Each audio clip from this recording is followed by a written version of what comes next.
یوں تو دنیا میں بہت سے مذاہب و ملل ہیں، شرائع ہے، لیکن تمام ادیان و مذاہب میں اللہ رب العالمین کو جو پسند ہے اور جو منتخب ہے وہ دین اسلام ہے۔ حضرات، ہم و آپ مسلمان ہیں، پیدائشی طور پر ہم و آپ مسلمان ہیں۔ ہم کو آپ کو اسلام کے تعارف سے شاید کتنا واقفیت ہے یہ ہم نہیں بتا سکتے، لیکن ہم نے اور آپ نے بہت کم ہی جاننے کی کوشش کی ہے کہ اسلام کیا ہے۔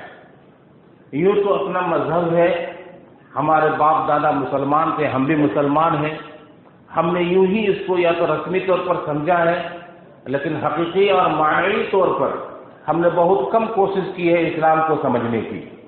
اسلام در حقیقت ایک ضابطۂ حیات دستور زندگی ہے۔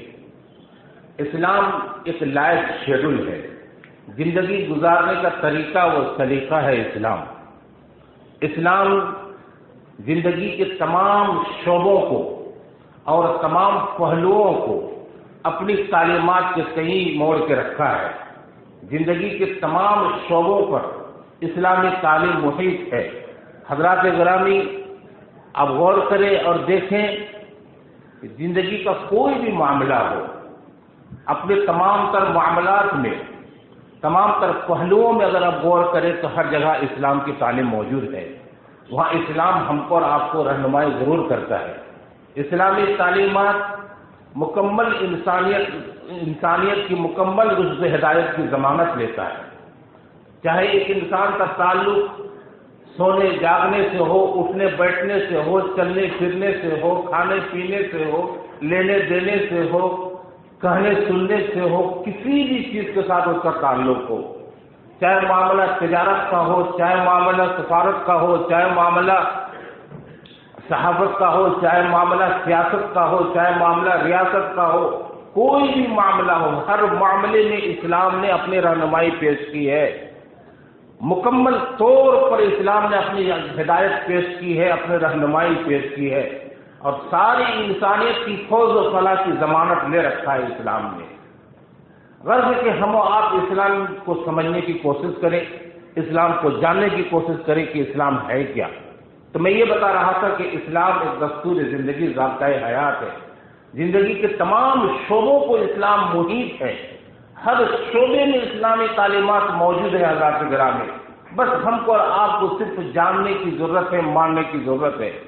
اگر آپ غور کر کے دیکھیں تو کوئی بھی شعبہ اس سے خالی نہیں جا سکتا۔ ہر شعبے کو اسلامی تعلیمات، ہر شعبے پر اسلامی تعلیمات مبنی ہے، اور ہر شعبے میں اسلامی تعلیمات موجود ہے۔ حضرات گرامی، حضرت سلمان فارسی رضی اللہ تعالیٰ عنہ کا نام اس میں گرامی آپ نے سنا ہوگا۔ حضرت سلمان فارسی رضی اللہ تعالیٰ عنہ، جن کی عمر کے تعلق سے کہا جاتا ہے کہ 600 سال تک وہ زندہ رہے، اور حضرت سلمان فارسی نے شاید کہ دنیا کے کسی مذہب کو چھوڑا ہو، ہر مذہب کو اختیار کر کے دیکھا۔ کئی مذاہب کو اس نے اختیار کیا، لیکن اخیر میں آ کر کے جناب محمد رسول اللہ صلی اللہ علیہ وسلم کے تعلق سے سنا، آپ کی علامت نبوت علامت کے تعلق سے سنا، اور اس نے اسلام قبول کر لیا، پھر وہ مسلمان ہو گیا۔ کون؟ حضرت سلمان فارسی رضی اللہ تعالیٰ عنہ۔ وہ سلمان فارسی کہا کرتے ہیں، وہ سلمان فارسی کہا کرتے ہیں کہ یہودی انہیں طنز مارا کرتے تھے۔ کیا طنز مارا کرتے تھے؟ کہ نبیکم یعلمکم کل شیء حتی الخراء، کہ تیرا نبی تجھے ہر چیز کی تعلیم دیتا ہے، یہاں تک کہ پیشاب و پاخانہ کی بھی تعلیم دیتا ہے۔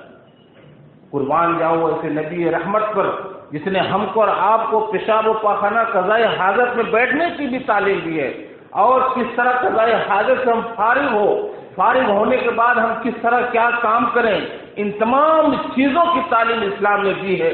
تو حضرت سلمان فارسی رضی اللہ تعالیٰ عنہ کہتے ہیں کہ یہودی طنز مارا کرتے تھے، کہتے تھے نبیکم یعلمکم کل شیء حتی الخرا، کہ تمہارا نبی تمہیں ہر چیز کی تعلیم دیتا ہے، یہاں تک کہ پیشاب و پاخانہ کی بھی تعلیم دیتا ہے۔ یہ تو اسلام ہے مسلمانوں، جس نے ہر زندگی گزارنے سے لے کر کے زندگی ختم کرنے تک کی بھی تعلیم دیتا ہے۔ یہ اسلام ہے مسلمانوں۔ جب ایک بچے کی پیدائش ہوتی ہے، بچے کی عمر جب 7 دن کی ہوتی ہے، اسلامی قانون کے مطابق، اسلامی احکام کے مطابق اس بچے کے نام سے عقیقہ کیا جاتا ہے۔ اسی بچے کی عمر جب 7 سال کی ہوتی ہے تو پھر اس بچے پر نماز فرض ہوتا ہے، تو نماز فرض ہوتی ہے۔ اس بچے کی عمر جب 10 سال کی ہوتی ہے تو اس پر قربانی کی تعلیم دی جاتی ہے۔ وہی بچہ جب آگے چل کے مالدار ہوتا ہے تو اس پر زکوٰۃ فرض ہوتی ہے، صحت رہتی ہے، مال رہتا ہے تو حج فرض ہوتا ہے۔ وہی بچہ جب جوان ہوتا ہے تو اس کے اوپر نکاح فرض ہوتا ہے۔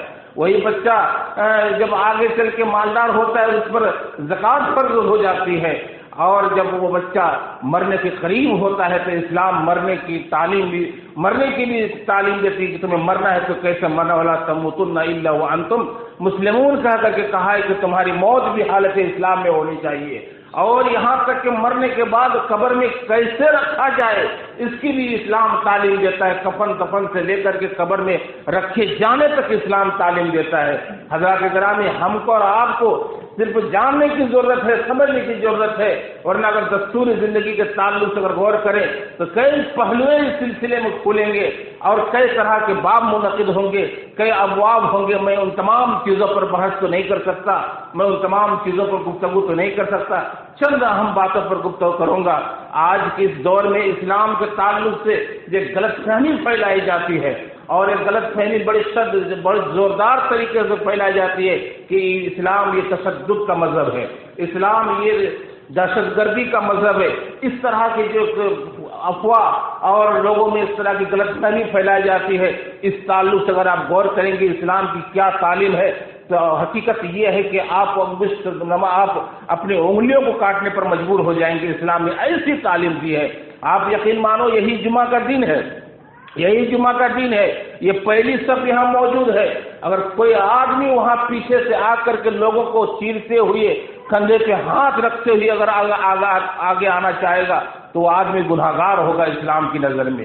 کیوں؟ اس لیے کہ وہ آدمی جن لوگوں کو چیرتے ہوئے آیا تھا اس کو کیا پتا کس کی پیٹھ میں، کس کی گردن میں، کس کے بازو میں کیا تکلیف ہے، کیا گھاؤ ہے، کیا زخم ہے، کتنوں کو اس نے تکلیف دے کر کے آگے آیا ہے۔ حالانکہ آگے آنے کی، آگے بیٹھنے کی جہاں فضیلت ہے وہیں کسی کو چیرتے ہوئے آنے کی ممانعت بھی ہے۔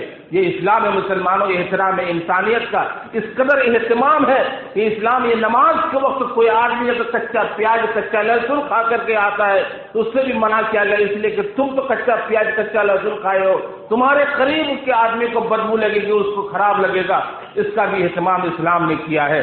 حضرات گرامی، یہ اسلام ہے جس اسلام نے ہم کو اور آپ کو ایسی تعلیمات دی ہے کہ ہم سوچ بھی نہیں سکتے کہ اسلام کی اس سے اعلیٰ اور ایسی بلند تعلیمات ہمارے بیچ موجود ہے، باوجود اس کے کہ اسلام کے تعلق سے اس طرح کی غلط فہمی پھیلائی جاتی ہے اور لوگوں میں بڑے زوردار طریقے سے اس کا اعلان کیا جاتا ہے۔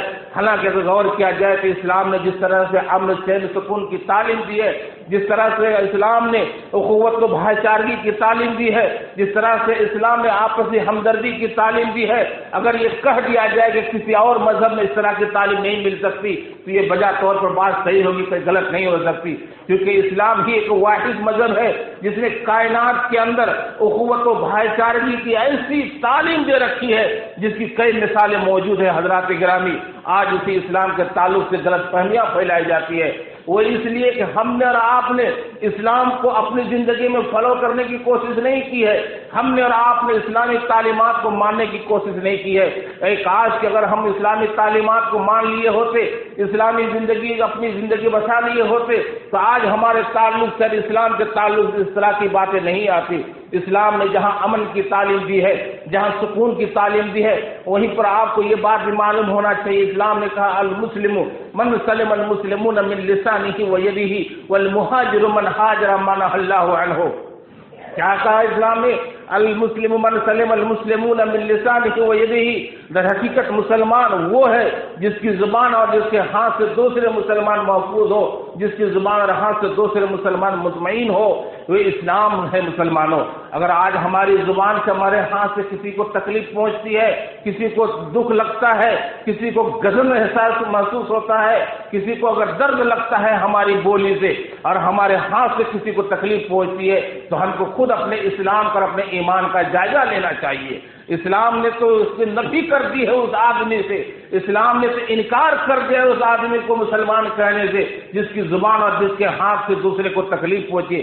اسلام نے اتنا اہتمام کیا ہے مسلمانوں، جس اسلام نے اتنا اہتمام کیا ہے، جس اسلام نے اتنا اس کا خیال رکھا ہے، وہ اسلام کیسے کر کے دوسرے کو قتل کرنے کا، ایک دوسرے کو مارنے کا، ایک دوسرے کو ختم کرنے کا حکم دے سکتا ہے، اجازت دے سکتا ہے۔ قطعی طور پر اسلام میں ایسی کوئی گنجائش نہیں ہے، قطعی طور پر اسلام میں اس کی کوئی اجازت نہیں ہے۔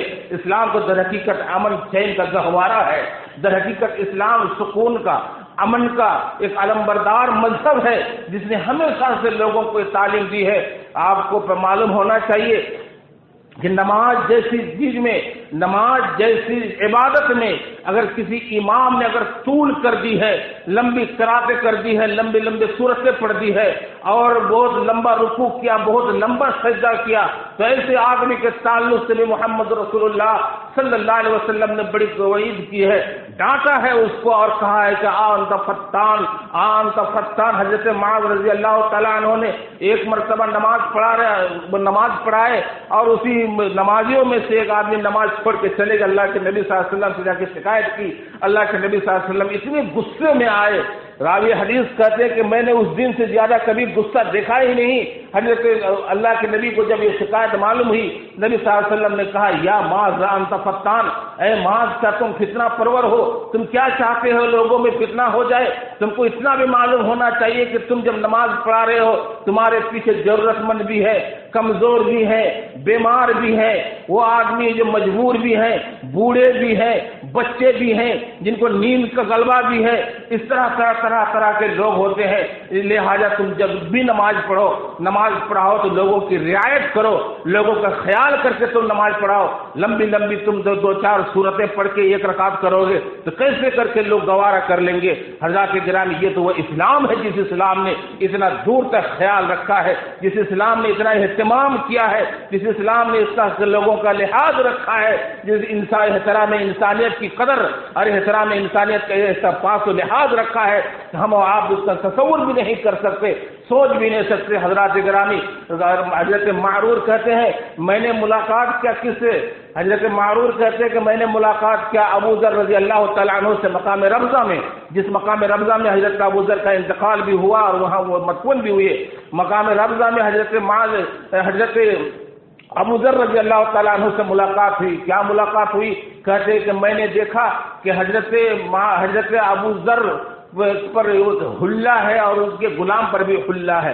حلہ کہتے ہیں ایک رنگ کے دو جوڑے کپڑے کو، جیسے یہ پاجامہ اور پنجابی دونوں کے دونوں سفید ہیں یا دونوں کے دونوں لال ہو، دونوں کے دونوں بلو ہو، دونوں کے دونوں نیلے ہو، ایک رنگ کے دو جوڑے کپڑے کو حلہ کہتے ہیں۔ تو حضرت معرور کہتے ہیں کہ میں نے دیکھا حضرت ابو ذر اور حضرت ابو ذر کے غلام کے ساتھ دونوں ایک ہی طرح کے کپڑے پہنے ہوئے۔ میں نے پوچھا کیا معاملہ ہے، تم کہاں مالک ہو، وہ کہاں تمہارا غلام ہے، تم دونوں ایک ہی طرح کے کپڑے پہنے ہو؟ تو اس نے کہا کہ معاملہ یہ ہے کہ انی صابرت ھذا فعیرتہ بامہ، میں نے اس آدمی کو ایک مرتبہ گالی دیا تھا اور اس کی ماں کو لے کر کے میں نے آر دلایا تھا۔ اللہ کے نبی صلی اللہ علیہ وسلم کو پتہ چل گیا، آپ کو جیسے ہی معلوم ہوا کہ حضرت ابو ذر نے اس آدمی کو گالی دیا ہے اور اس سے کیا کیا ہے، ماں کے ساتھ اس کا آر دلایا ہے، اللہ کے نبی صلی اللہ علیہ وسلم نے کہا کہ سنو ابو ذر، انک انت امرؤ فیک جاہلیہ، تم ایسا آدمی ہو کہ تمہارے اندر جاہلیت ہے، تم ایسا آدمی ہو تمہارے اندر جاہلیت ہے، تم نے اس کی ماں کا لے کر کے آر دلائے ہو۔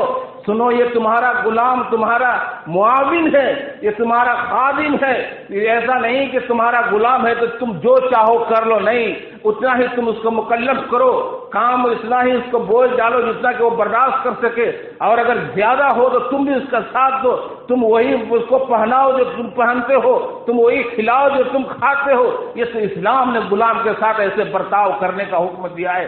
تو حضرت ابو ذر کہتے ہیں کہ اس دن سے میں نے اپنے لیے وہی کپڑا پسند کیا جو اپنے غلام کے لیے میں نے پسند کیا، میں وہی کھاتا ہوں جو اپنے غلام کو کھلاتا ہوں۔ حضرت گرامی، یہ تو اسلام ہے جس اسلام کی تعلیمات کے تئیں ہم کو اور آپ کو زندگی گزارنے کا ایسا سنہرا موقع ملا ہوا ہے، ہم اچھی طرح سے زندگی گزار سکتے ہیں اور ایک بہترین زندگی گزار سکتے ہیں۔ شرط یہ ہے کہ ہم پہلے اسلام کو سمجھنے کی کوشش کریں۔ آپ کو پتہ ہونا چاہیے کہ اسلام نے ہمیں پردے کی تعلیم دی ہے، اسلام نے ہمیں عزت کی تعلیم دی ہے، اسلام نے ہمیں غیرت کی تعلیم دی ہے۔ یہ اسلام ہے جو جامع تعلیمات کا ایک منظم مذہب ہے اور ایک باقاعدہ ایک ایسا مذہب ہے جس نے ہر موڑ کی، ہر گوشے کی، ہر فکر کی، ہر پہلو کی تعلیم دی ہے اور مکمل انسانیت کی رشد ہدایت کی ضمانت لے رکھا ہے۔ حضرات گرامی، ہم کو اور آپ کو صرف جاننے کی ضرورت ہے، سمجھنے کی ضرورت ہے۔ اے کاش کہ اگر ہم اس چیز کو سمجھ لیے، اے کاش کہ اگر ہم ان چیزوں کو جان لیتے اور سمجھ لیتے تو ہمارے لیے کتنی بڑی خیر کی بات ہوتی کہ یہ اسلام ہمارا دستور زندگی ہے، ضابطۂ حیات ہے، ایک لائف شیڈول ہے، یہ اسلام ہے۔ مسلمانوں، اس تعلق سے میں آپ کو بتاؤں، جس وقت دہلی میں گینگ ریپ کا واقعہ پیش آیا تھا، لوگ طرح طرح کے کامنٹ کرنا شروع کیے تھے اور طرح طرح کے رائے تبصرے دے رہے تھے کہ بلاکاریوں کا کنٹرول کیسے کیا جا سکتا ہے، اس طرح کے واردات جو ہو رہے ہیں ملک بھر میں اس کو کیسے کر کے روکا جا سکتا ہے۔ کئی طرح کے لوگوں نے کئی طرح کی رائے دی تھی، ان میں سے ایک فلمی اسٹار نے یہ رائے دی تھی کہ اگر ہندوستان میں اس طرح کے واردات کو روکنا چاہتے ہو تو اسلامی تعلیمات لاگو کرنا پڑے گا، اس کے بغیر اس طرح کے واردات پر کنٹرول نہیں کیا جا سکتا۔ مسلمانوں، یہ اسلام ہے جس نے عورت کو بغیر پردے کے گھر سے نکلنے کی اجازت نہیں دی ہے، یہ اسلام ہے جس نے عورتوں سے زیادہ مردوں کو پردہ کرنے کا اہتمام کیا ہے کہ تم اپنی نگاہوں کو نیچی رکھو، تم اپنی نگاہوں کو خبردار غیر محرم خبردار تم کسی عورت کی طرف مت لگاؤ، تم اپنی نگاہوں کو تم نیچی رکھو، اس کی طرف کبھی مت تاکا کرو۔ یہ اسلام ہے مسلمانوں۔ اے کاش اگر ہم اس کو سمجھ لیے ہوتے اور جان لیے ہوتے تو آج ہم اپنے اولاد کی، اپنے گھر کی، اپنے معاشرے کی، اپنے اصلاح کی ہمارے پاس ضرور فکر ہوتی ہے، ہم اس کو غور فکر کے ساتھ اپنی اصلاح کر لیے ہوتے۔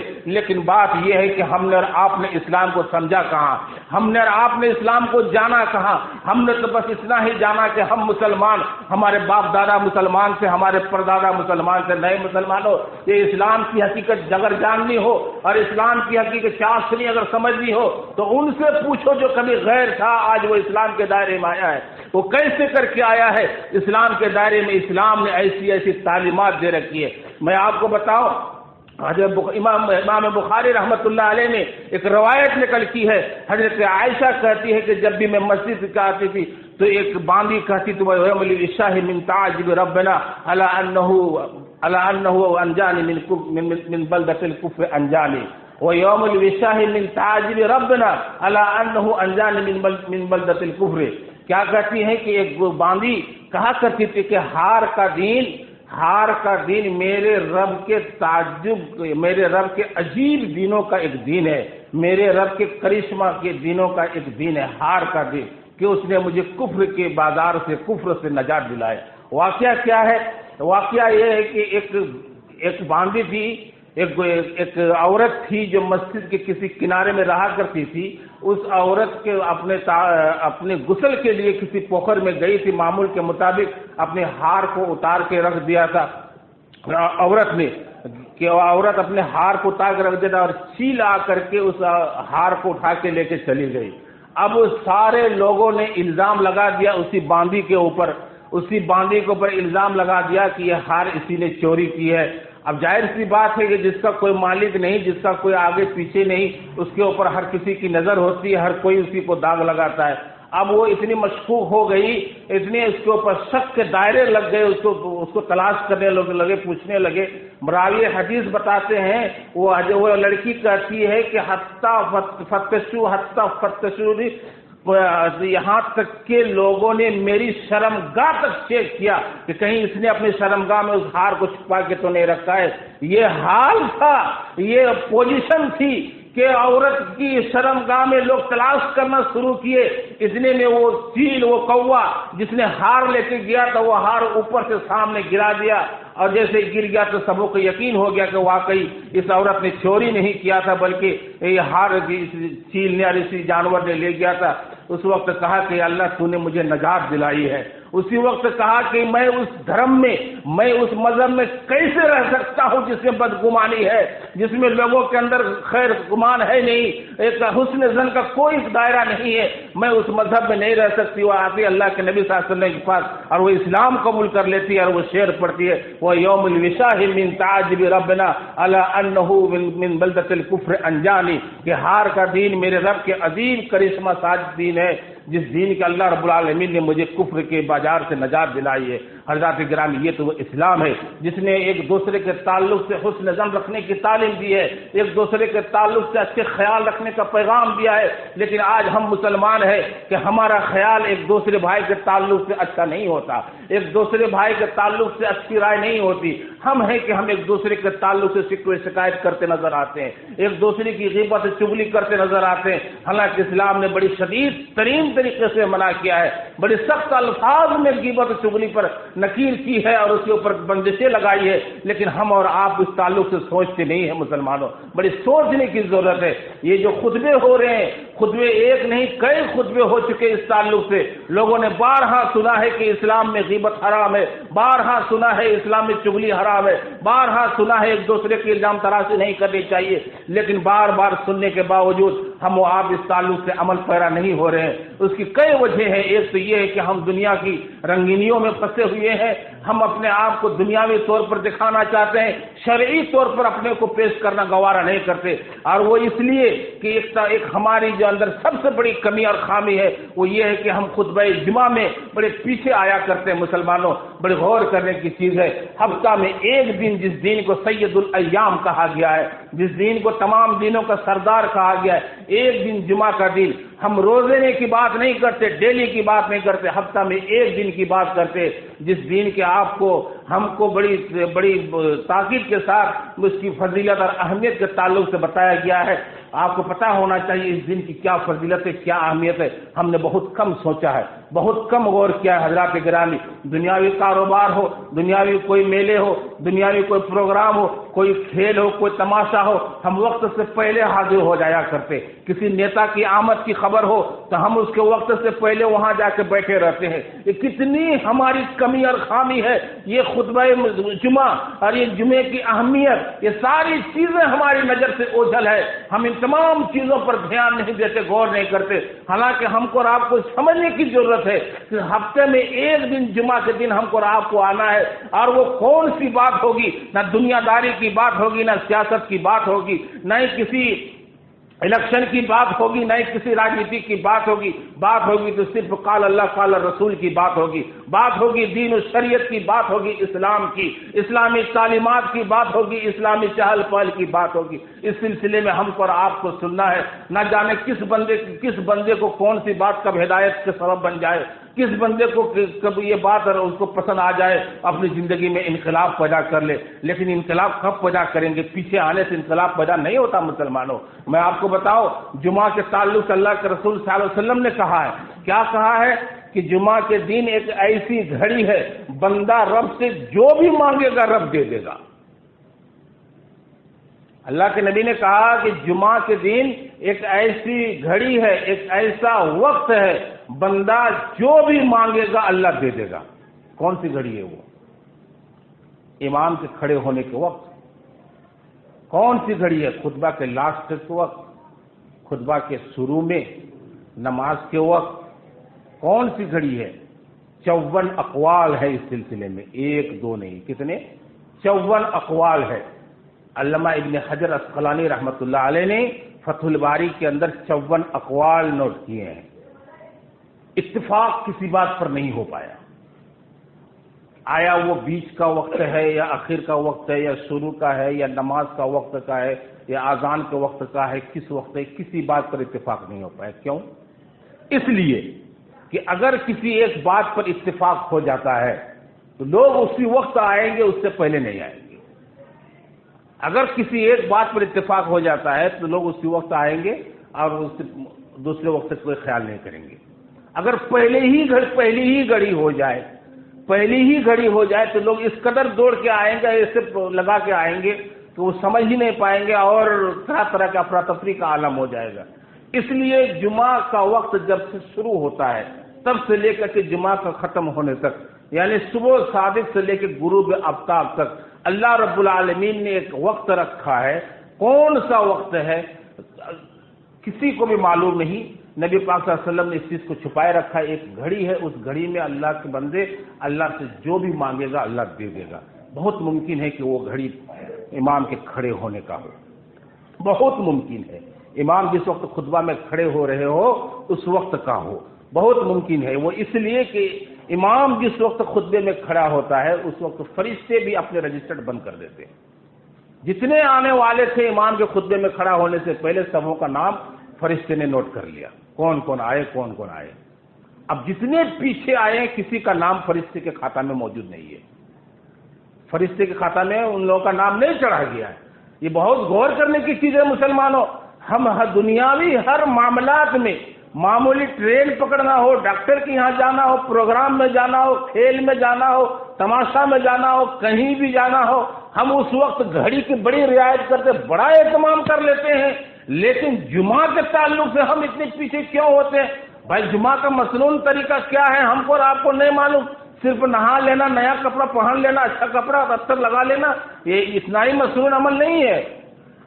آپ کو ہم کو بہت چیز جاننے کی ضرورت ہے مسلمانوں۔ ہمارے اندر بہت بڑی کمی ہے، سب سے بڑی کمی ہے کہ ہم نے آپ نے جمعے کی اہمیت کو جانا نہیں، اب تک جمعے کی فضیلت کو سمجھا نہیں۔ پہلی صف میں آئیں گے اس کی ایک الگ فضیلت ہے، دوسری صف میں آئیں گے اس کی ایک الگ فضیلت ہے، تیسری صف کی فضیلت الگ ہے، ہر صف کی فضیلت الگ ہے۔ اب پیچھے جو آئیں گے وہ الگ معاملہ ہوگا مسلمانوں۔ اور سب سے بڑی بات تو یہ ہے کہ جس وقت خطیب خطبے میں کھڑا ہوتا ہے خطبے کے لیے، اس وقت فرشتے جو بیٹھے ہوئے تھے رجسٹر لے کر کے وہ اپنا رجسٹر بند کر دیتے ہیں۔ اب آپ کا انتظار نہیں کریں گے فرشتے، وہ فرشتے کو بھی خطبہ سننا ہے، وہ بھی خطبہ سن رہے ہیں۔ لیکن جو لوگ پیچھے آئے ہیں خطیب کے کھڑے ہونے کے بعد آئے ہیں، میں خدا کی قسم کھا کے کہتا ہوں کہ فرشتے کے رجسٹر میں ان لوگوں کا نام نہیں ہے۔ مسلمانوں، دنیاوی معاملات میں ہم بہت آگے ہیں، دین کے معاملات میں بھی اس طرح آگے آئے تو انشاءاللہ ایک عجیب سا انقلاب، ایک عجیب سی تبدیلی ہمارے اندر آ جائے گی۔ ہم جمعے کے دن آئے، سورہ کہف کی تلاوت کرے، پہلے صف میں بیٹھے۔ بعض مسجدوں میں تو 10 بجے سے صبح 9 بجے سے لوگ آ کر کے مسجدوں میں بیٹھے رہتے ہیں، تلاوت کرتے، سنتیں پڑھتے، نفل پڑھتے۔ آج تو معاملہ ایسا ہے کہ خطبہ شروع ہوا ہے، ابھی تو بہت ٹائم ہے، ابھی 5 منٹ باقی ہے جماعت ہونے، ابھی 10 منٹ باقی ہے۔ یہ لوگ سن پا رہے ہیں، لاؤڈ اسپیکر ہے، آواز ہی سے پتہ لگا لیتے ہیں ابھی تو اور ٹائم ہے، بھائی چلنا ہے، بعد میں کیا ہے، 2 رکعت کی نماز تو پڑھنی ہے۔ نہیں مسلمانوں، اس طرح کھیل مت بنائیے۔ جمعہ کی نماز کو، خطبہ جمعہ کو اللہ کے واسطے کھیل اور تماشا مت سمجھے۔ آپ دنیا کے ہر معاملات میں بہتر ہیں، آپ دنیا کے ہر معاملات میں آگے ہیں، ہر چیز میں آپ پیش رہتے ہیں، تو دین کے معاملے میں بھی آپ پیش آنے کی کوشش کریں۔ میں نے کہا آپ کو، اور ایک چیز میں آپ کو بتا دینا چاہتا ہوں کہ آپ جب بھی مسجد کو آئے، چاہے جمعہ کا ہو یا ظہر کا ہو یا عصر کا ہو، اپنے گھروں سے وضو بنا کے آئے، بہتر ہوگا۔ جی، میں منع نہیں کرتا یہاں وضو بنانے کے لیے، اور مسجد میں وضو بنانے کے اوپر میں فتویٰ نہیں دے رہا ہوں، لیکن میں کہہ رہا ہوں کہ گھروں سے وضو بنا کے آئے، وہ اس لیے کہ اب تک میں نے کسی بھی کتاب میں یہ نہیں پایا ہے کہ لوگ یا صحابہ کرام مسجد میں آ کے وضو بناتے تھے، بلکہ اس کے علاوہ اس کے الٹے کیا ہے کہ لوگ وضو کر کے مسجد کو چلتے تھے۔ لوگ وضو کر کے مسجد کو چلیں گے، جتنے قدم چلیں گے اتنے ثواب ہوں گے، اتنے نیکیاں بڑھیں گی، اتنے گناہ اس سے گھٹیں گے۔ یہ تو حدیث کا الفاظ ہے مسلمانوں۔ ہم و آپ ہر کام کر لیتے ہیں، غسل کر لیتے، نہا لیتے، کھا لیتے، پی لیتے، کپڑے بدل لیتے، سب کر لیتے گھر میں کیا وضو نہیں بنا سکتے؟ وضو آرام سے بنا سکتے۔ اس کے کئی فوائد ہیں۔ نمبر 1 فائدہ یہ ہے کہ آپ گھر سے وضو بنا کے آئیں گے مسجد تک، جو بھی آپ کا راستہ کٹا ہے 5 منٹ 2 منٹ 1 منٹ کا راستہ، اس کے وضو بنا کے چلنے کا آپ کو ثواب ملا، نمبر 1۔ نمبر 2، آپ اس بیچ میں کہیں اگر کسی حادثے سے یا ہارٹ اٹیک سے یا کسی بھی طرح سے آپ کا انتقال ہو جاتا ہے تو آپ باوضو انتقال کرتے ہیں۔ بہت بڑی بات ہے مسلمانوں، غور کیجیے گا، بہت بڑی بات ہے یہ کہ آپ کا انتقال وضو میں ہوا ہے۔ نمبر 3، آپ گھر میں وضو بنائیں گے تو آپ کے بچوں پر اس کا اثر پڑے گا کہ یہ ہمارا دادا، یہ ہمارا ابا جی یہ کیا کرتے ہیں، پانی لے کر کے ہاتھ منہ دھوتے کیوں دیتے؟ چھوٹے چھوٹے بچوں کو پتہ چل جائے گا کہ یہ وضو کر رہے ہیں، یا وہ خود بتائیں گے یہ وضو کر رہا ہوں نماز پڑھنے کے لیے، ہاں، اور یہ نماز ہوگی، جمعہ کی نماز پڑھنی ہے، یہ کرنا ہے وہ کرنا ہے، تو بچوں پر بھی اس کا اثر پڑتا ہے۔ مسلمانوں بڑی غور کرنے کی چیز ہے، سمجھنے کی چیز ہے، ہم کو آپ کو جاننے کی چیز ہے۔ اس لیے جمعے کی فضیلت اور اہمیت کو برقرار رکھتے ہوئے آئندہ ہم آگے آنے کی کوشش کریں۔ کون سا وقت ہے؟ 30 منٹ کا وقت ہے، 40 منٹ کا وقت ہے، 1 گھنٹہ کا وقت ہے، یہ کوئی بڑا وقت ہے نہیں۔ نیتا کب آئے گا؟ یہ 2 گھنٹہ پہلے سے بیٹھے رہتے ہیں اور جب تک اس کا بھاشن ختم نہیں ہوتا تب تک بیٹھے رہتے ہیں۔ یہ تو ہمارا حال ہے مسلمانوں۔ اس لیے ہم و آپ دین و شریعت کو سمجھیں اور اس کو سمجھنے کی کوشش کریں۔ دین ہی ہمارا مذہب، دین ہی ہمارا دستور زندگی ہے، اسلام ہی ہمارا ضابطۂ حیات ہے، اسلام ہی ہمارا لائف شیڈول ہے۔ ان چیزوں کو سوچنے کی، سمجھنے کی بڑی ضرورت ہے مسلمانوں، غور کرنے کی ضرورت ہے۔ بڑا افسوس لگتا ہے آج کے اس دور میں، جبکہ سب اب تقریباً ہر کوئی تعلیم یافتہ ہو چکی ہے، اب جہالت باقی نہیں رہ گئی ہے، جہالت ختم ہو چکی ہے تقریباً، باوجود اس کے کہ ہم پڑھے لکھے ہیں، سب کچھ جانتے بوجھتے ہیں، پھر بھی ہم پیچھے آتے ہیں۔ بڑا افسوس لگتا ہے۔ اس لیے جمعے کی اہمیت کو خیال کرتے ہوئے، اس کی فضیلت کو برقرار رکھتے ہوئے ہم و آپ پہلے آنے کی کوشش کریں۔ اللہ ہم کو، آپ کو، سبوں کو جمعے کے دن خاص کر کے پہلی صف میں، دوسری صف میں، امام کے خطبہ ہونے سے پہلے آنے کی توفیق عطا فرمائے۔ آخر میں اللہ رب العالمین سے دعا ہے، اللہ رب العالمین ہم کو، آپ کو ہر کار خیر کی توفیق دے، ہم کو اور آپ کو اسلامی تعلیمات کے مطابق چلنے کا موقع اور توفیق عطا فرمائے۔ رب العالمین ہم میں جو بیمار ہے ان تمام بیماروں کو شفا یاب فرما، ہم میں جو اللہ چل بسے ہیں، مدفون ہو چکے ہیں، ان کی مغفرت فرما۔ رب العالمین ہم میں جو مقروض ہیں انہیں قرض ادا کرنے کی توفیق عطا فرما۔ ربنا وفق لنا لما تحب وترضى، ربنا وفق لنا انك انت ولي التوفيق ليس التوفيق الا بك۔